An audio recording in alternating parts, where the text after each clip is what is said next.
Personality disorders tend to represent maladaptive variations in each of the different approaches that we've looked at. Okay, so with the trait approach, it tends to reflect extreme polar ends of trait dimensions. So sometimes people end up at these, on the trait dimensions, at these extreme polar ends. Give you an example here. We're going to learn about, if you think about the continuum of dependency on other people, we're going to learn about a disorder that is extremely dependent on others. In fact, it's called dependent personality disorder. We're also going to be learning about one where it's extreme independence. They don't need other people at all or very little, and that one is called schizoid personality disorder. There can also be maladaptive variations in this biology, so the biological approach. And what we're talking about here is our maladaptive genes or hormones, maladaptive neurochemical levels would be another example. Okay? And in the psychodynamic approach, this one is interesting. These are extreme fixations and extreme emotions, generally coming from the unconscious, right? From the humanistic approach, we're talking, remember that that one really had needs and motives in mind. And so very extreme needs and motives. And then from the behavioral approach, oftentimes we see things like odd behavior. Another example would be lack of social skills. Okay? And then from the cognitive approach, maladaptive thought processes like it could be problems with attention, could be problems with interpretation, problems with memory or attitudes, could be extreme or unusual beliefs. Now, the personality disorders are organized under 3 clusters. And cluster A is characterized by odd and eccentric behaviors and or thought processes. Odd and eccentric. Cluster B is characterized by dramatic and erratic thought processes and or behaviors. Dramatic and erratic. And cluster 3, characterized by anxious and fearful thought processes or behavior. Anxious and fearful. And this brings us to cluster A. Cluster A. Now, before we continue on with these and go through each of the personality disorders that we're going to be covering in this class, I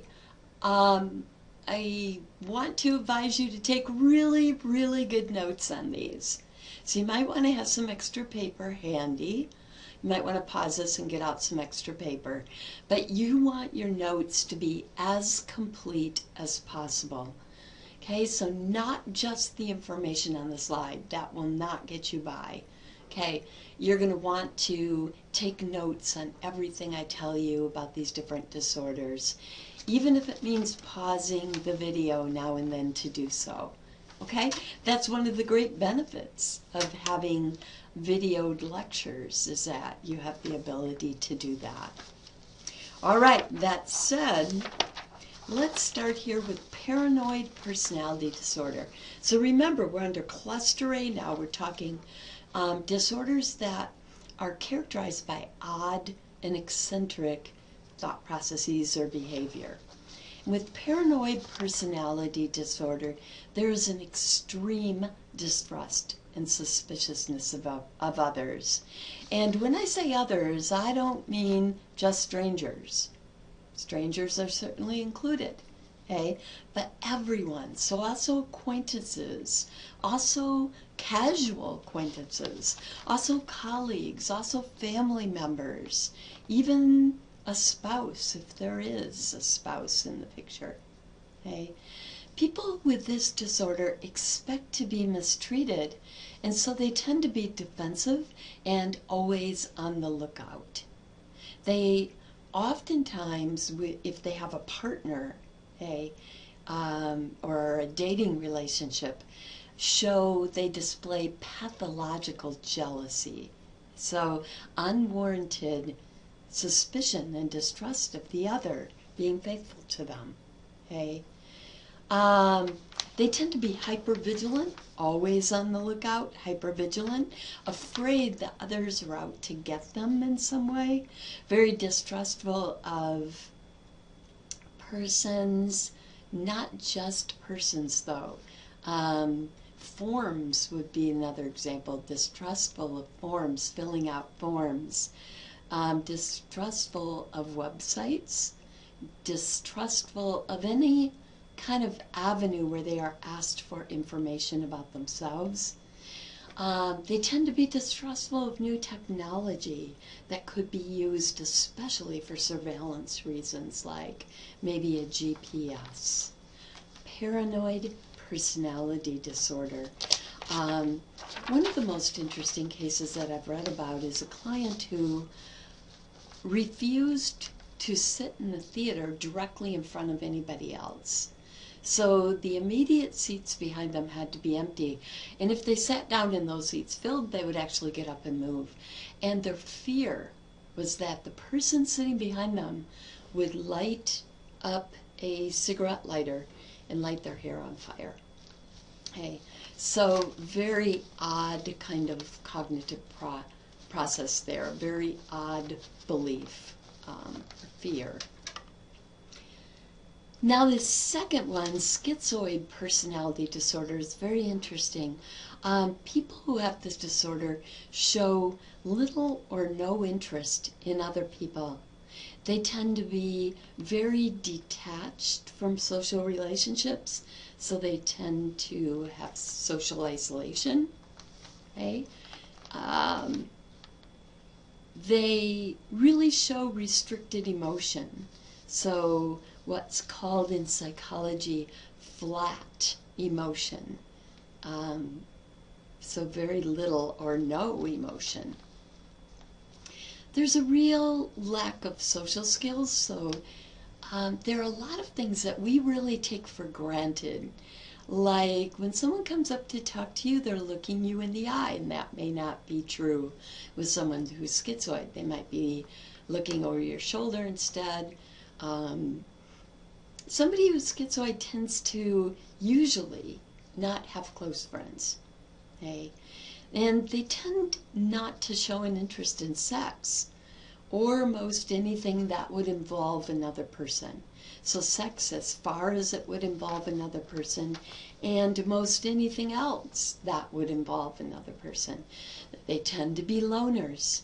Their spare time activities, as you might guess, would be things that would not require partners, so solitary interests.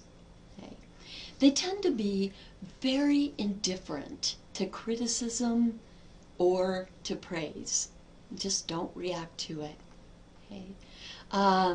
Very indifferent to criticism and praise. Now, oftentimes, I'm going to try to give you some pointers here, because oftentimes people get schizoid mixed up with the next one, schizotypal, coming up, and also from one coming up way down the road called avoidant personality disorder. Okay, the main thing that's going to help you keep schizotypal, okay, separate from schizoid, is going to be the mild schizophrenia symptoms that you see under schizotypal. Okay, keep that in mind, because you're not going to see that with schizoid. And the main thing that's going to help you keep this apart, teased apart from avoidant personality disorder, is that flat emotion, for one thing, because people with avoidant personality disorders, are really nervous. You don't see that with schizoid. But the other thing is that social isolation. Both disorders have that in common, but with schizoid personality, it's because they're not interested in other people. Okay? This is the way they prefer it. This is the way they want their life to be. This is very different with avoidant, okay, where their motivation to stay away from other people is that they really care about what other people think, and they're afraid, very afraid, of being judged negatively. So kind of a fear of criticism. And remember that schizoid personality, they don't even react to criticism. They could care less. Okay. Now, the third one under cluster A is schizotypal personality disorder. Okay. Very interesting one also. People with this disorder lack the capacity for close relationships. They show mild schizophrenia symptoms and a lack of social skills. People who have schizotype tend to be very anxious in social situations, very nervous. But when we say mild schizophrenia symptoms, we're talking about these four in particular: odd beliefs, usually along the line of magical thinking. Okay, so not paranoid, that would put them with paranoid personality disorder, but odd beliefs usually along the line of magical thinking. So it's not unusual for them to believe in luck, that they might carry some lucky item, or they might believe that they have really special powers like clairvoyant powers or telepathic powers. Okay? Those all being examples of those odd beliefs. Another mild schizophrenia symptom that is not uncommon with schizotypal is unclear speech. Okay? And unclear speech, if you look at that symptom in schizophrenia, disorganized schizophrenia, what you see is usually if we say two sentences in a row, they're related, right? Not necessarily the case with someone who's schizotypal. So it's like they expect you to follow their train of thought, but you're not getting the normal cues that you usually rely on to follow a conversation.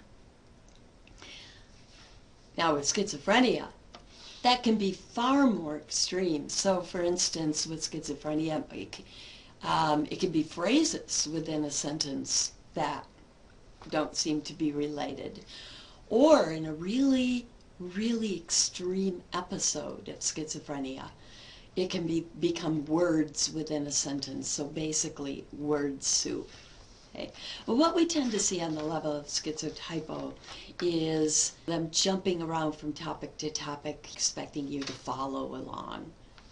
And yet another mild schizophrenia symptom that is not uncommon with schizotypal is a lack of personal grooming. Now, some people get this mixed up with schizoid, as you know, and remember that the mild schizophrenia symptoms are what's going to tell you this is schizotypal. Okay?